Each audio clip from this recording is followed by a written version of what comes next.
Hey guys, welcome to Jurassic BAP. Today I'm going to talk to you about the Jurassic Vehicle Toy Retrospective. I will be browsing the main toys from 93 to 2019. I will also talk about the differences between the toys and the films and the reasons why at the end, and also a bit of my recommendation for what we would like to see. So let's start in 1993. Kenner was the main licensor for Jurassic Park toys, so they made 3 vehicles in the first series. The Capture Copter, which is very different from the film despite the blue touch at the rear of the helicopter. We also had the Bush Devil Tracker, which was actually my first Jurassic Park toy when I was 3. And we also had the iconic Jungle Explorer, which is one of the most beloved toys still today, and that was also my favorite toy as a kid. So what was great is that you could actually recreate your park scaled with the figures, which is awesome. And also back then, all the vehicles included some kind of feature for playability, like missile launcher, nets, and stuff like that.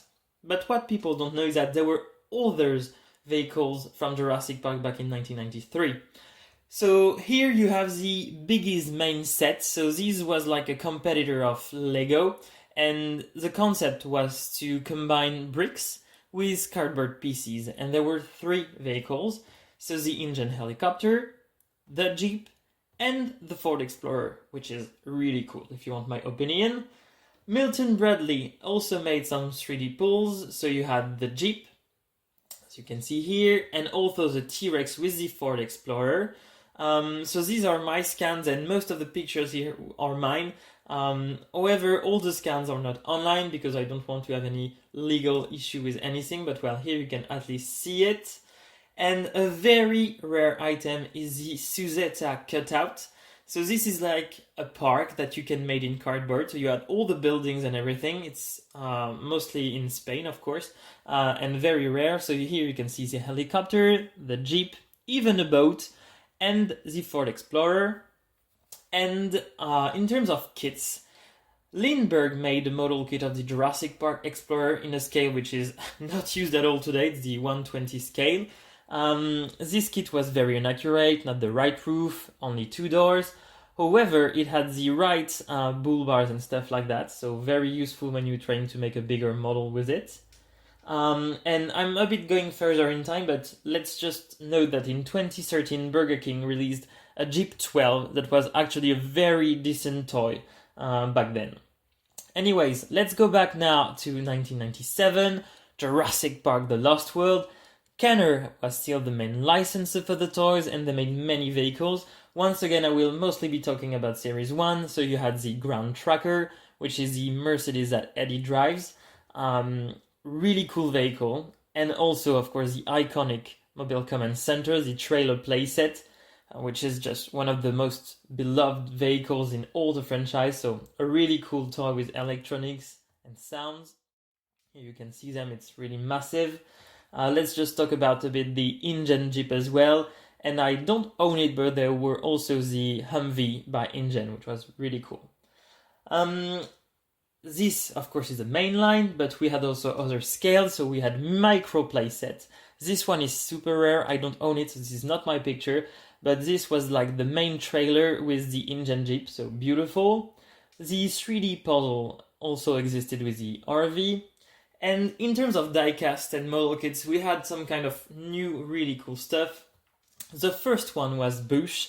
They made a 1/87 HO scale diecast of the Mercedes-Benz M-Class, beautiful. And back then, Matchbox also had the license, and they made a full range of vehicles, mostly from the concept for the films. But however, you had the M-Class in a playset that was really nice. And Revel made the Snap Tight kit, which is beautiful. And actually, if you don't use the stickers provided and paint it by hand like I did, you can really end up with something beautiful.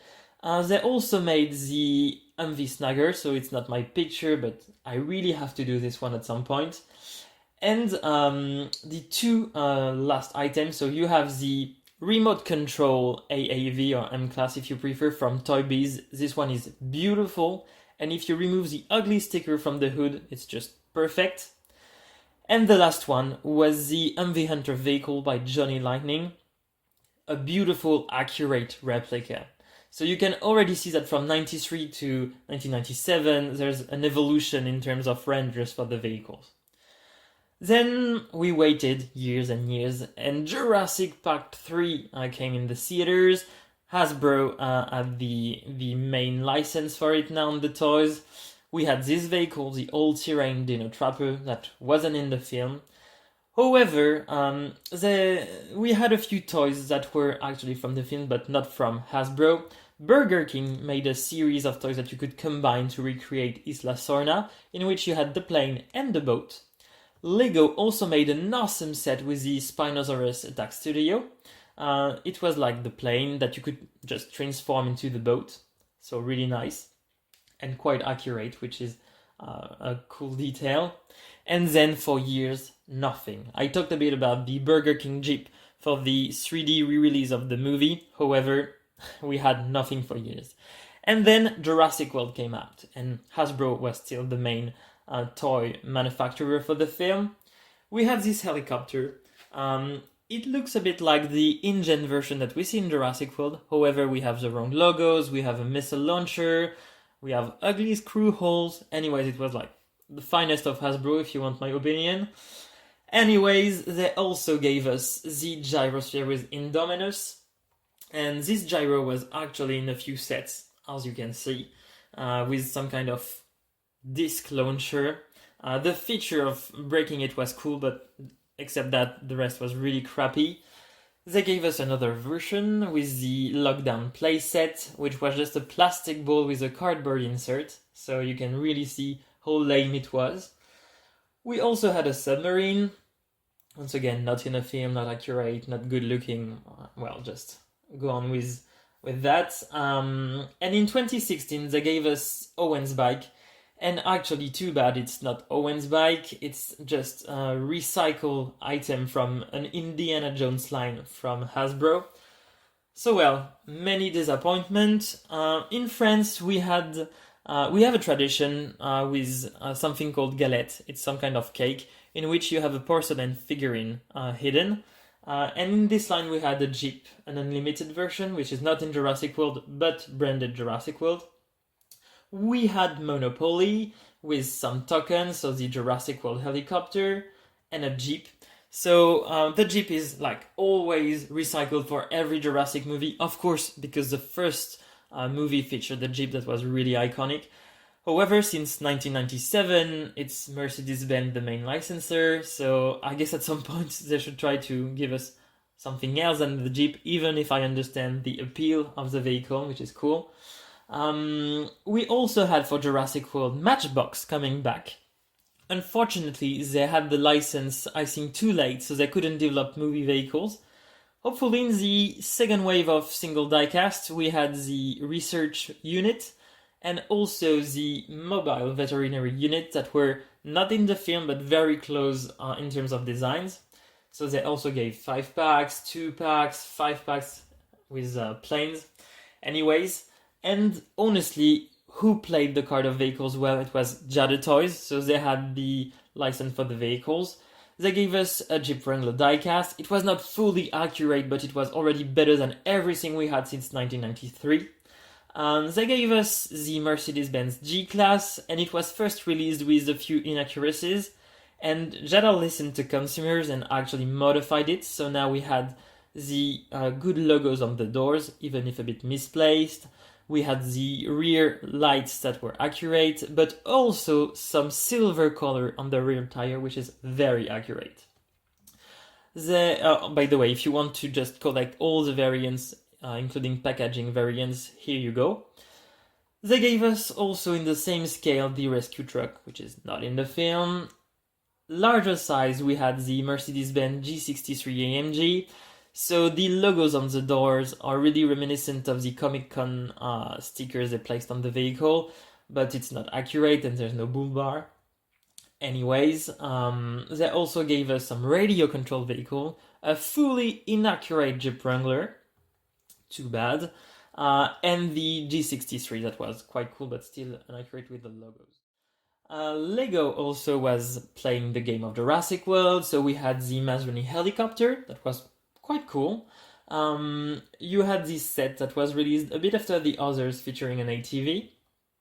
This one with a Jeep, so it clearly looks like a Jeep, even if it's supposed to be the G-Wagon from Mercedes-Benz, but anyways. We had a gyrosphere with a better system than Hasbro. But honestly, the true awesome piece was this set with the Unimog, the mobile veterinary unit. This one is really what I'm expecting to see from Lego on Jurassic, so it's really accurate, the proportions are good. And then in the years after that, nothing happened.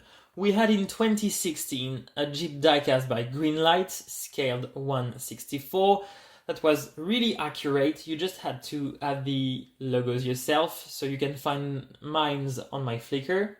Factory Entertainment gave us an Explorer, which is very rare, at least back then. The logo on the hood was awful, the proportions were not good, the colors were right, actually. But well, room for improvements. But by the way, in this video, I'm not going to talk about all these statues, brands and stuff like that are making now vehicles. And then in 2016 we had these by Suco, 1/43 scaled, the Mercedes-Benz from Jurassic Park The Lost World. These are expensive because they're in resin, so the details are amazing, the colors, the proportions, it's simply perfect. And I think these are the best. So if you don't have them, grab them before they're gone, because these are limited editions. And anyways, we waited and nothing happened. But well, after Jurassic World and its success, it was time to just improve things. So 2018, Mattel is in the game and they're killing it. You know that the teams are really dedicated to what they're doing. Accuracy is just amazing. So I'll start with Matchbox. Now they had the time to just develop the line, and well, the main one is epic. You have nearly all the Jurassic World vehicles.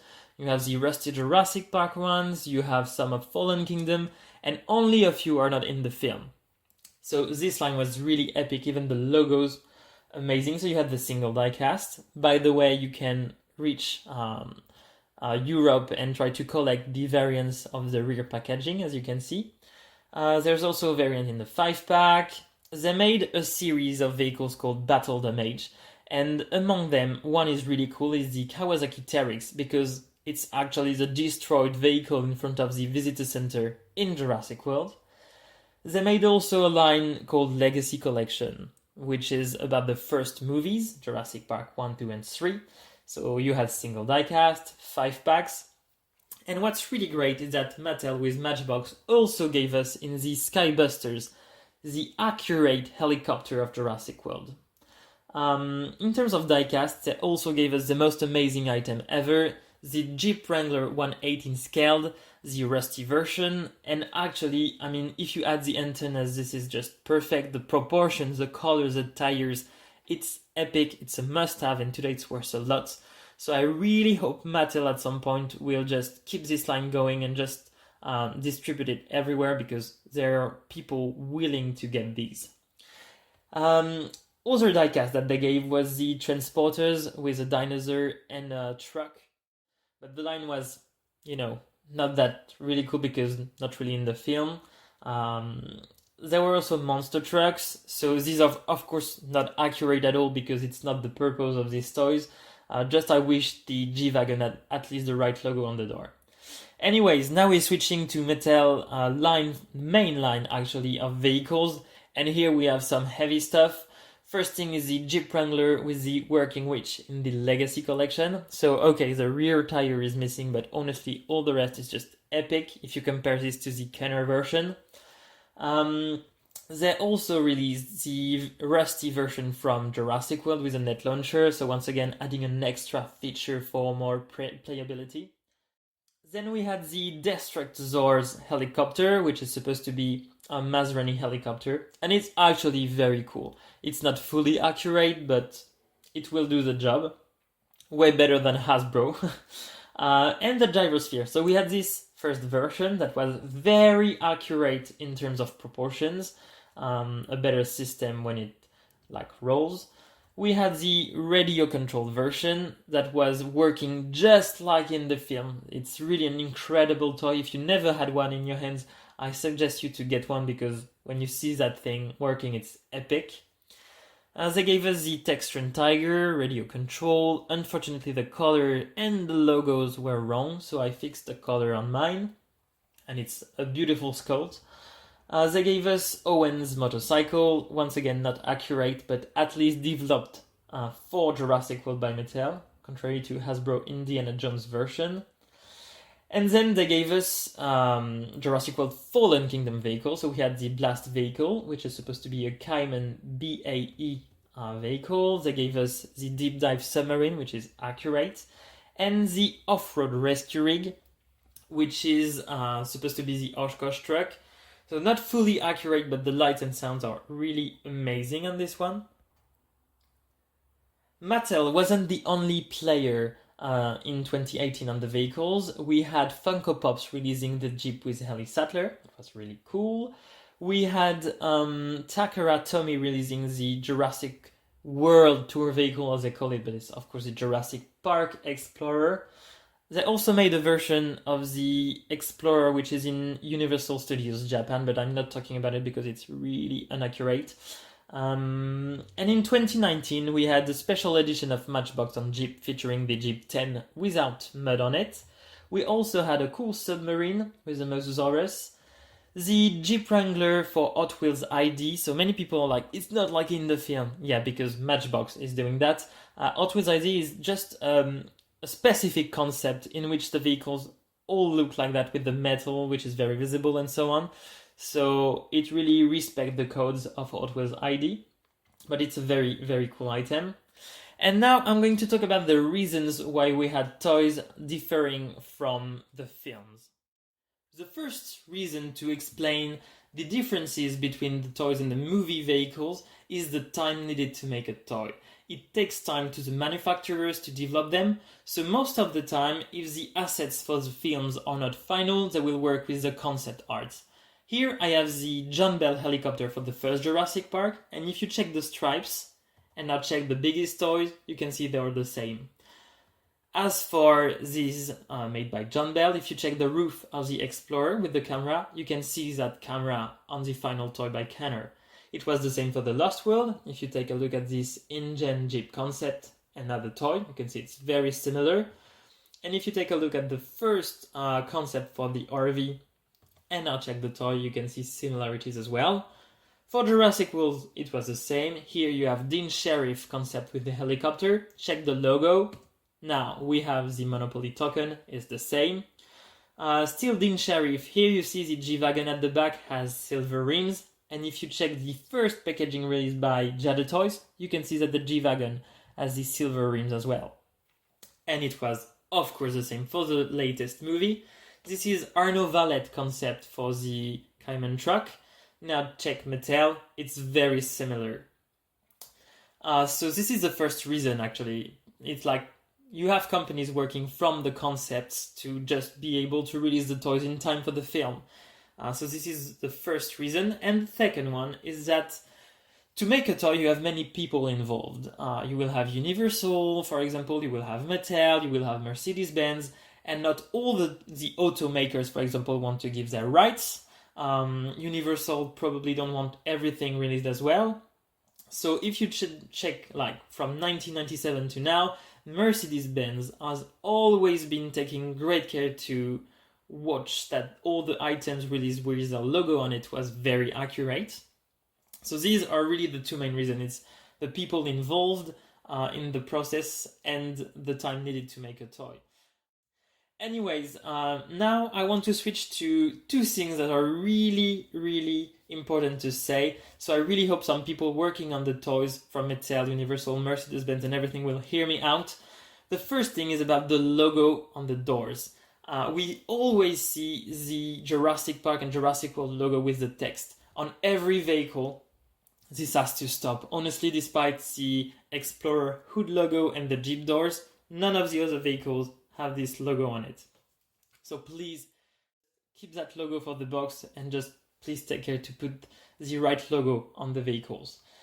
The last point I would like them to hear is that, for example, in 2019, Mattel developed this cool ATV with the claw on top of it. And I don't know what happened because we already had an ATV for Jurassic World, the Kawasaki version, that obviously gave rights to Mattel for making these small diecasts. So now I don't know if it's Mattel or Universal or both, but in Jurassic Park movies and Jurassic World, we have over 30 vehicles.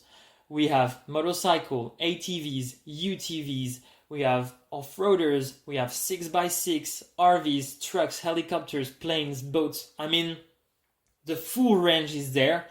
So please, anyone, just listen to me. If you want to create a vehicle for a toy line or anything, just check if you can't use a vehicle that already exists, because there are plenty to work with.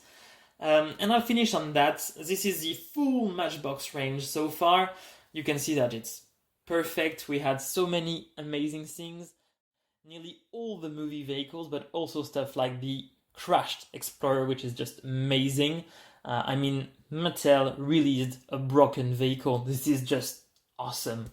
The logos are also very accurate. They even fixed the small issue on Explorer 05 side logo on the other releases, so that's great. And I think today in this line we're only missing a few vehicles from the Lost World, so more in-gen Jeeps, maybe a bit more Humvees. I know many people are requesting for the rear wagon of the trailer, but I think it's not possible because it's just not possible with that scale in that type of packaging. Anyways, and on Jurassic World, we really need to have at least the mobile veterinary unit and the Pinsgoer truck from the Gallimimus Valley.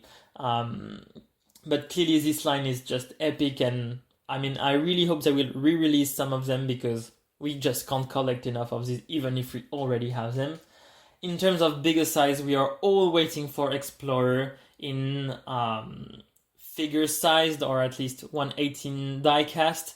We really want that car. I also think the G-Wagon 05 should be having at least a Mattel figure sized compatible vehicle and also maybe a larger diecast. But I know some people are really also waiting for the M-Class from the Lost World. So there are really many vehicles that needs to be done in larger sizes today. But clearly, I just want to congratulate Mattel for all the work they put on so far, because as you can see, from 93 to 2018, it's like nothing much happened. And today we can really recreate scenes and live the Jurassic toy dream thanks to them. So well, if you have any questions or requests about that, don't hesitate to contact me on my pages.